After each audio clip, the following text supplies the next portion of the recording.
right, good morning, everybody. How's everyone doing?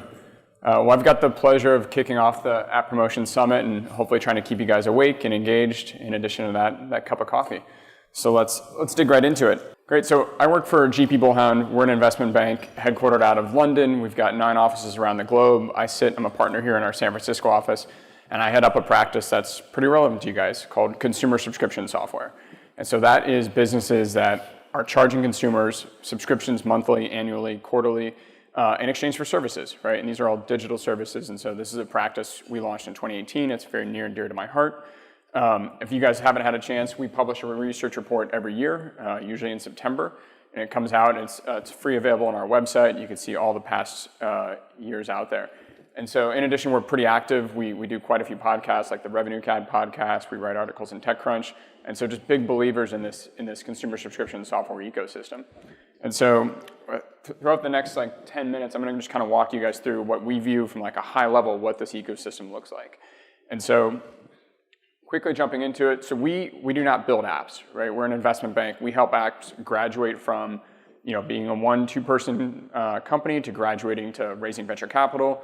And then really where we jump in is when they're ready to sell. So you're looking to sell to a strategic company, a private equity firm. That's when we get the phone call, that's when we come in. So we sit at 30,000 feet, we talk to strategic buyers every day, we talk to private equity investors every day, and most importantly, we talk to entrepreneurs, we talk to builders. So we have a really good lens on what's happening in the ecosystem.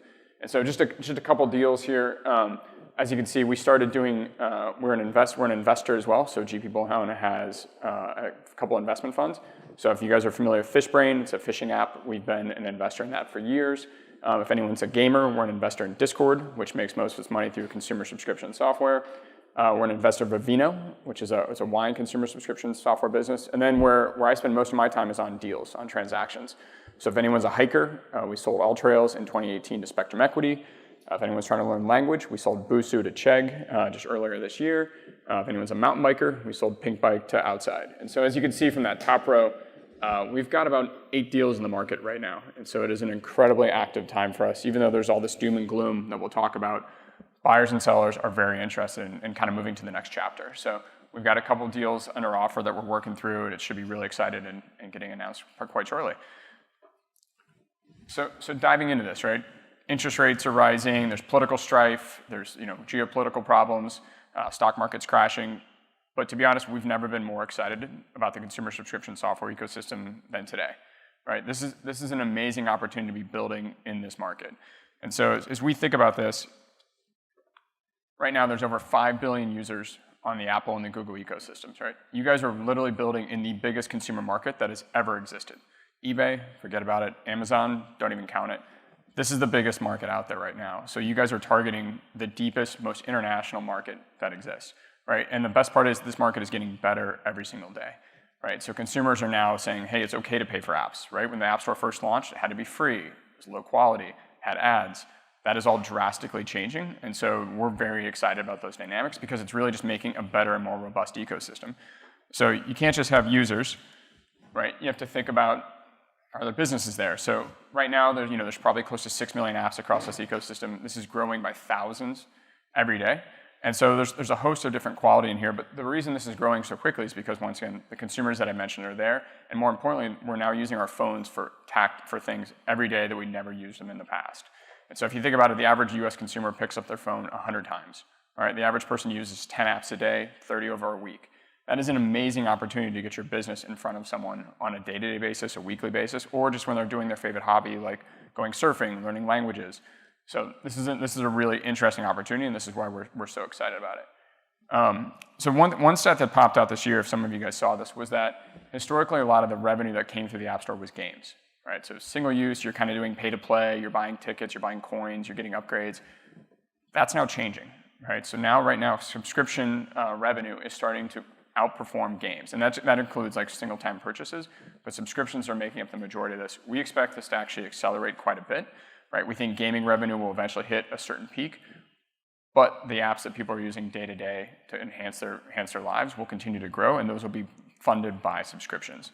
And so we'll dive into why I think that makes sense. And so as you can see, right, we're talking about $150 billion in spend a year. You can measure this a bunch of different ways if you think about it, how much money Apple's making, how much money the consumers are spending. The important thing to take away is that this is going to be a $1 trillion market very, very soon. And so we get very excited when we think about that potential and then what that means to some of these businesses. And so if you think about it, a lot of you guys think of apps, these are small businesses, right? They're owned by a couple people. That's wrong. These are billion-dollar companies. These are companies that are trading publicly. These are companies that are private. It's a whole host of different businesses that can all operate in this consumer subscription ecosystem. So, when we look at these names, I bet if you guys all look down at your phone right now, I bet a lot of you guys will recognize these names. Some of them may be new to you, but the important thing is these are all really successful companies. And they don't just exist in fitness, right? Everyone's heard of doing fitness on your phone during COVID. Probably some of you guys have used some of the dating apps. There's finance apps, there's workout apps, there's music apps, there's language learning apps, right? There's health apps. So the category that's expanding through CSS is growing every single day, and these businesses are getting better and better at providing services to consumers in exchange for a really valuable subscription. So, but we'd be lying to you, right, if we said that things aren't challenging, right? No one can pick up a newspaper and feel really positive about where the world is today, right? That's just a really hard challenge to do. The news is not super good. So from you guys' perspective, right, it's really hard to get consumers' attention, right? People are staring at their phones all day, but they generally kind of exist in a few apps, right? They're generally looking at Instagram. Maybe they're playing video games, listening to podcasts. They're on Twitter. I don't know if you guys have heard, but TikTok's getting a lot of attention these days. So it's really, really hard to get consumers' attention these days. And so something we think about quite a bit, right, is how the social networks, they usually absorbed quite a lot of everyone's minutes that they're using on their phone is through the social networks. And so so a lot of the apps have been using social networks to acquire customers, right? It's an easy way to segment, target, and find someone who's a perfect fit for your business. That has gotten a lot more challenging, as I'm sure as everyone in this room knows, right? Apple Tracking Transparency came out, or Ad Tracking Transparency came out, and that was a really brutal experience for a lot of app developers, right? People were used to putting money on Facebook. They could spend $3, get $7 back, right? Really easy math. That broke, and it broke in a really bad way in October. And so, as you can see here, we actually went through and looked at from the day that iOS 15 came out, right, back in October 2021, these are the performances of some of the major app distributors, major consumer marketers that exist out there. And those aren't very pretty charts. The only thing to note is the only winner out of that the whole iOS release was Apple. Is the only one that happens to be above the -0 line. And then if you think about that, right, what that did is that really limited some of the app's ability to grow, find new customers, target those customers correctly. That became really, really challenging. And at the same time, right, interest rates started going up, right? There's consumer recession. There's unfortunately a war in Ukraine with Russia. And so valuations across the board have dropped off a cliff, right? So if you looked at this chart, right, where this is our index of CSS companies that are publicly traded, right? These have all been starting to trade, 5, 6, 7 times revenue. That's a really exciting number, right? That has dropped off a cliff and it's come back down to 4 times, sometimes 5 times, depending on which type of business you're looking at. And there's a lot of nuances in here, but overall, valuations have come down. So, why should you guys be excited? And that's what we're here to talk about.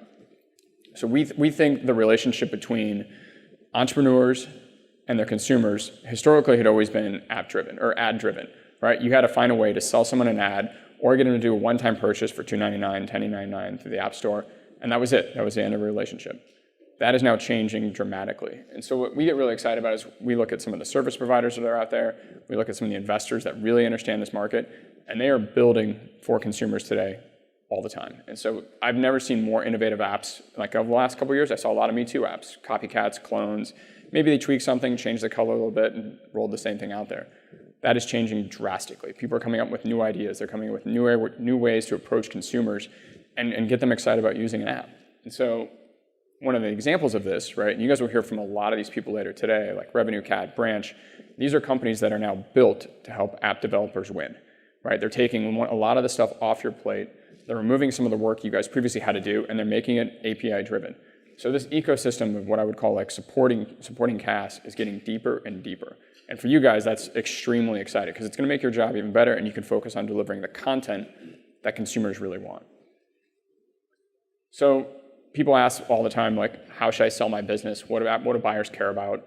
What's important? And this is kind of going into the evolution context. So when I first started writing these reports back in 2019, we developed this CSS flywheel.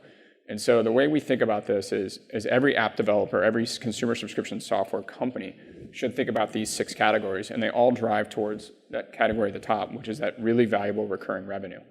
And so when we think about it, and you guys, if you're building your apps, if you're out there evaluating apps to invest in or apps to partner with, we think about the first thing is premium content. It's got to be good. It's got to be something worth paying for. It's got to be worth downloading, right? Proprietary data, right? It's got to be something you own, right? It's got to be something that users are putting on the platform and making your experience better. How do you acquire users? If you're going out there and just paying $10 on Facebook for every user, that's a really dicey proposition right now. That's probably not a long-term play. So we're using some organic methods, which we'll talk about here in a second. How do you price your product, right? People don't think about this enough, and I know you guys are going to listen approachiously later. This is an extremely important aspect that people just ignore. $19.99, that's something you did in 2018. Why are there multiple tiers? Why aren't you thinking about really what the value is your consumer has, and if you took it away from them, what would they be willing to pay to get it back? So that's a really important question we're asking everyone to think about. Niche user versus like a global TAM, right? Are you trying to build an app for every run in the world like Strava? Or you care about like California succulent plants or fans like Greg, so they're really building a niche focus for plant lovers. And then most importantly, churn and retention. And you guys will hear a lot about that today. I cannot overemphasize that enough. And it's truly the value of, did you deliver value for the consumer? Did they churn or not, right? And that's the ultimate test. So one thing we talked about in our latest report is the power of community. Historically, apps were a one-to-one relationship. You picked it up, you open up the app, and you engage with the app, right? There's no one on the other side. That's changing, and it's changing really positively for, we think, some really big impacts. So if you think about it, right, if you're a movie fan, you can jump on Mubi and you can engage with other movie buffs.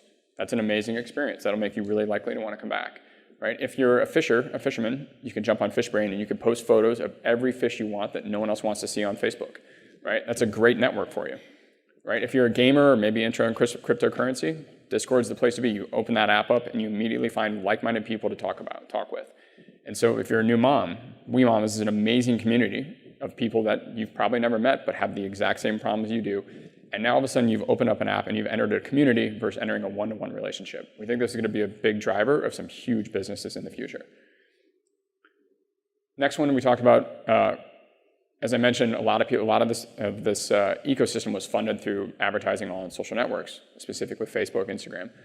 That's changing, and it's changing quite a bit. And so the apps, the businesses we work with, right, they usually have very unique ways of acquiring customers at a low cost. And so a couple of the items we've thought through is there used to be 3 main channels where you could find audiences. That's drastically fragmenting in a really fast way, which is great for you guys. It might make it a little more challenging, but it's great long term. And so we've seen a lot of people have success with YouTube, SoundCloud, Reddit has been a powerful platform over the last couple of years. And so then down here at the bottom, we kind of highlighted, ways people can attract users in a pretty unique and differentiated way versus trying to find them on Facebook.